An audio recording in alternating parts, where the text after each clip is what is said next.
Et ça y est, Marseille se réveille enfin en Ligue des Champions. C'est leur deuxième victoire. Ouais, ils avaient gagné 4-0 face à l'Ajax. Et bah ce soir chez eux, ils s'imposent face à Newcastle. Oh là là, quel beau match. J'ai beaucoup aimé ce match. On va le décrypter en entier. On s'est régalé. Il y a eu du suspense du début à la fin. Alors moi je suis spectateur neutre. Et honnêtement, c'est deux équipes que j'aime beaucoup. Regardez jouer. Je suis beaucoup Newcastle parce que je suis beaucoup la PL. Et Marseille pareil, je suis beaucoup parce qu'ils font un très bon début de saison. En Ligue 1 surtout. Et on s'est régalé. On s'est vraiment régalé. C'est deux équipes qui auraient pu vraiment se valoir. Sauf qu'il y a une petite différence, c'est que Newcastle à l'extérieur est très mauvais. Très mauvais à l'extérieur. Alors que Marseille, bon bah on connaît l'ambiance du Vélodrome, on l'a encore redécouvert aujourd'hui, enfin pas découvert mais on nous l'a encore réaffirmé aujourd'hui. Bah ouais, l'ambiance au Vélodrome c'est impressionnant, il y a de l'ambiance de la 0 à la 90e minute, les supporters sont toujours là. Ouais, qu'est-ce que tu veux faire en fait ? Qu'est-ce que tu veux faire ? Il n'y a rien à demander de plus de la part des supporters. Ils soutiennent leur équipe à fond, donc ouais, c'est génial.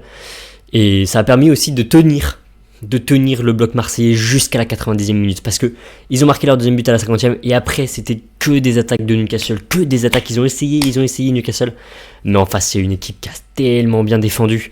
Ouais, on va parler de ce match en entier, on va faire un petit point sur le classement, etc. Et c'est une bonne nouvelle pour Marseille. Écoutez, avant de commencer le débrief, n'hésitez pas à liker, à vous abonner, ça vous fait plaisir, et ben faites-moi plaisir aussi. Donc voilà, n'hésitez pas à lâcher un petit like, et dites-moi en commentaire ce que vous en pensez de ce match.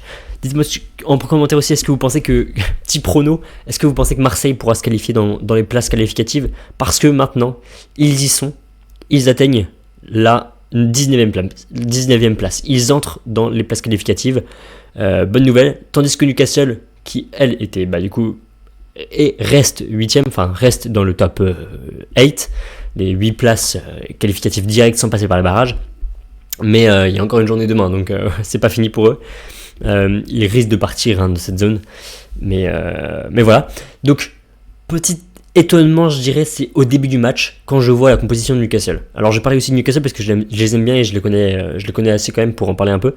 Ils jouent beaucoup en 4-3-3, je pense que si vous suivez un peu la PL, vous le savez. Newcastle, c'est à chaque fois 4 défenseurs. 3 milieux, c'est souvent Joelinton, Guimarães et Tonali dans les gros matchs. Et en attaque, souvent 2 ailiers plus Voltemade en pointe. 2 ailiers assez percutants, genre Gordon, ça peut être Murphy aussi, qui joue plutôt en piston, qui a joué plutôt en piston. Ça peut être Gordon, Murphy, Barnes, ou alors Elanga, qui joue pas beaucoup Elanga. Et donc en pointe, avant c'est Voltemade, avant c'était Gordon qui était aussi en pointe, qui dépannait un peu. Donc voilà, assez étonnant ce format de jeu, 3-5-2-1. Je sais pas ce qu'il a voulu faire Eddie Howe.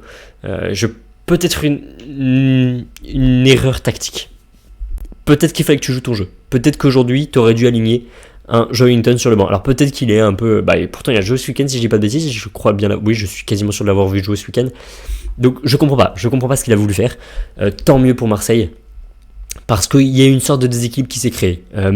On voyait qu'il y avait des connexions qui étaient pas là, qui étaient pas. Ouais, qu'est-ce que foutait Murphy quoi ? Murphy, il était inoffensif offensivement, mais c'est un chaton quoi, le gars. Mais donc ouais, tant mieux pour Marseille, qui au contraire, eux, ils ont peut-être trouvé leur double pivot.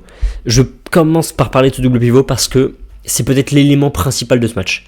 Il y a eu des joueurs qui ont fait un très bon match personnellement, je dirais, mais collectivement, si on fusionne de postes, ce double pivot a super bien marché.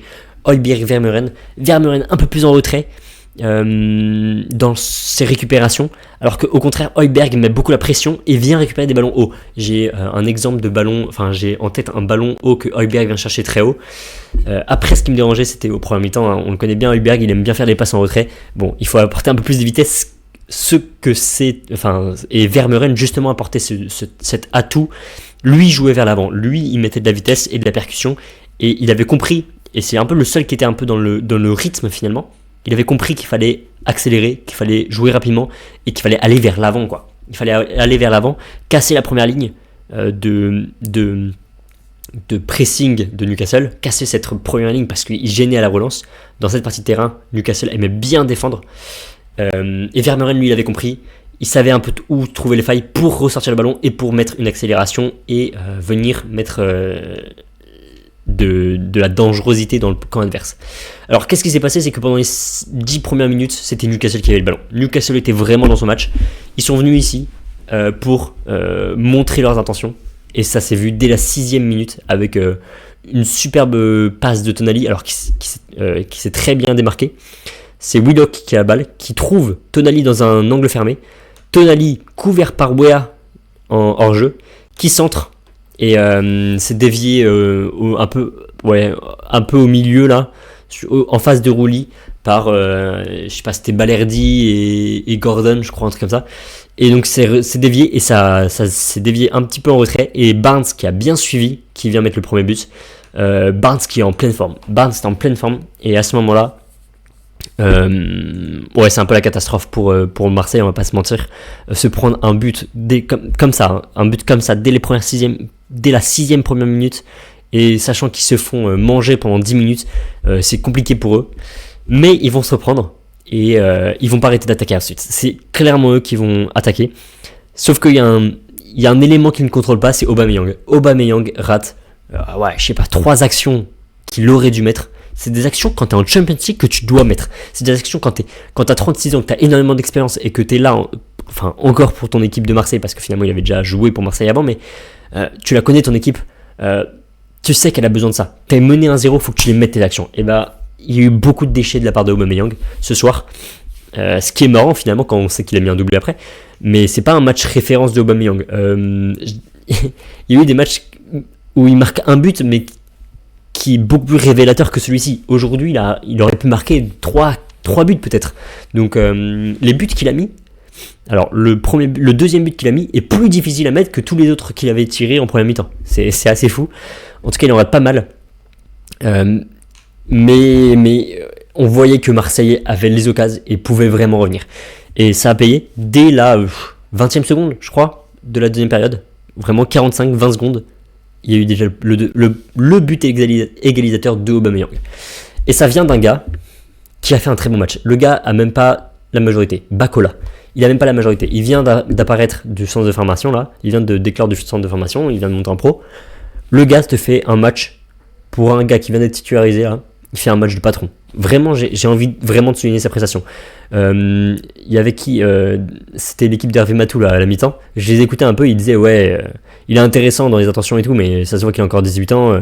Même Samir Nasri, il voulait le changer. Moi j'étais en mode non, jamais tu changes. C'était peut-être le gars qui avait le plus d'intention. Alors c'est peut-être l'erreur de jeunesse où t'es un peu naïf et tout, mais c'était le gars qui voulait marquer son but, je sais pas, mais ou au moins être décisif, ou au moins apporter de la dangerosité offensivement. Alors évidemment il y avait un très bon Greenwood, mais surtout en deuxième période. Aubameyang grattait toutes ses actions offensives. Timothy Weah apportait beaucoup offensivement, mais encore une fois c'était surtout en deuxième période. Fin première mi-temps ou deuxième période. Mais dans l'axe du terrain, dans le centre du terrain, c'était Bacola qui a animé les actions offensives et il était essentiel quoi. Il était essentiel et le premier but de Marseille, le but égalisateur vient de lui. Weah qui lui fait la passe, Bacola qui avance un petit peu et là qui trouve Aubameyang. C'était un ballon récupéré, donc il n'y avait pas la défense encore et Pop fait une erreur énorme. Il s'avance énormément des cages. Aubameyang le contourne et Pop il suit pas et but d'Aubameyang. En vrai c'est mérité vu la fin de la première mi-temps, vu même pas que la fin mais toute la première mi-temps, l'ensemble de la première mi-temps c'était mérité le but égalisateur. Et Pop, énorme erreur, catastrophique, 20 secondes après le retour des vestiaires et ça va pas s'arranger hein, pour Newcastle. 5 minutes plus tard, même pas 4 minutes plus tard, deuxième but de Greenwood et là c'est Timothy Weah qui apportait de plus en plus de dangerosité de son côté, qui affronte Livramento, qui le prend de vitesse, qui arrive à centrer, et Aubameyang qui coupe premier poteau et qui arrive à marquer avec le bout du pied en retrait, et avec un Fabian Schär qui le pressait dans le dos. Superbe but d'Aubameyang celui-ci, et ça c'est un geste d'attaquant, de vrai attaquant, confiance et buteur de son club, et c'est ce qu'on voulait voir en première mi-temps. On l'a vu en deuxième mi-temps finalement. Et ça permet à son équipe de s'imposer finalement. Et c'est vraiment bien. Globalement, très bon match de Marseille. Très satisfait de leur part. Ils ont la possession, ils ont les occasions, les buts attendus. En face, au contraire, il y a eu un peu plus de déchets. 18 tirs face à 20, parce que évidemment, vers la 60e minute, c'était Newcastle qui n'arrêtait pas d'attaquer. Ils devaient remonter au score. Et on a vu beaucoup plus de tirs de leur part. 9 cadrés à 7. Match vraiment très équilibré. Ça allait d'un but à l'autre. Il y avait des moments forts et des moments faibles de chaque équipe et ça se voyait vraiment. Il n'y avait pas de grosse domination d'une équipe. Et c'est un match équitable. Et Marseille l'a dominé et l'a gagné.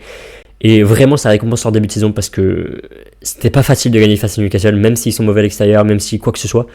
C'était pas facile de gagner contre eux. C'est une équipe de PL qui met beaucoup de physique, de force physique dans ces duels. Et eux, ils ont répondu présent, les Marseillais. Ils ont répondu présent, ils étaient là physiquement. Et même dans la vitesse, dans la percussion, dans l'envie, en deuxième période, on a vu que même défensivement, ça tenait la baraque. Clairement.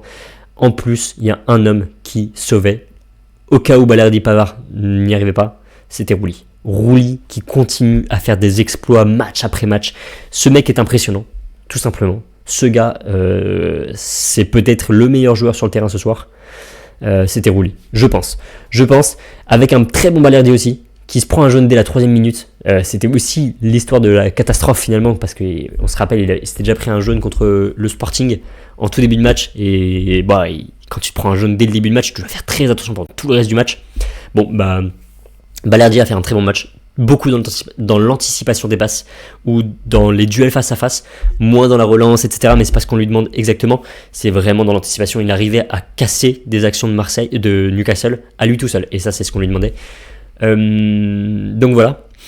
Globalement, toute cette, on peut même rajouter Rouli, hein, toute cette colonne vertébrale. En fait, j'ai envie de prendre tous les joueurs sauf les deux de l'autre côté. Tout cela, j'ai beaucoup aimé leur match. Il y a juste Emerson Peixao que j'ai moins aimé, mais ça se jouait pas mal du côté de Emerson. Il a essayé de défendre, il s'est débrouillé. C'était pas été un grand match pour lui. Peixao qui lui au contraire était plutôt invisible. Étonnant parce qu'on le connaît en Champions.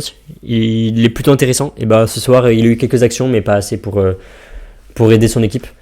Les buts ne viennent pas de son côté et ouais, voilà, c'est comme ça. Hein. Qu'est-ce que je veux dire? Ouais, il y a une petite histoire assez marrante, c'est Bacola qui simule dans la surface, très grossi quand même. Ça c'est peut-être l'erreur de jeunesse. Qu'est-ce que tu fais gars? T'as 17 ans. Le ballon, il est au duel contre Cher, je crois, un truc comme ça, ou Bern, je sais plus. Il le passe. Vraiment, il le passe. Qu'est-ce que tu fais gars? Pourquoi tu tombes par terre? Il y a même pas un touché quoi. Je sais pas. Peut-être que c'est le réflexe de se dire, quand je passe quelqu'un dans la surface, il faut que je tombe. Peut-être que c'est un réflexe qu'ont les footballeurs et que c'est une erreur de jeunesse de le mettre là dans cette situation. Mais là, il avait vraiment quasiment un face-à-face face à Pope. Il aurait dû y aller.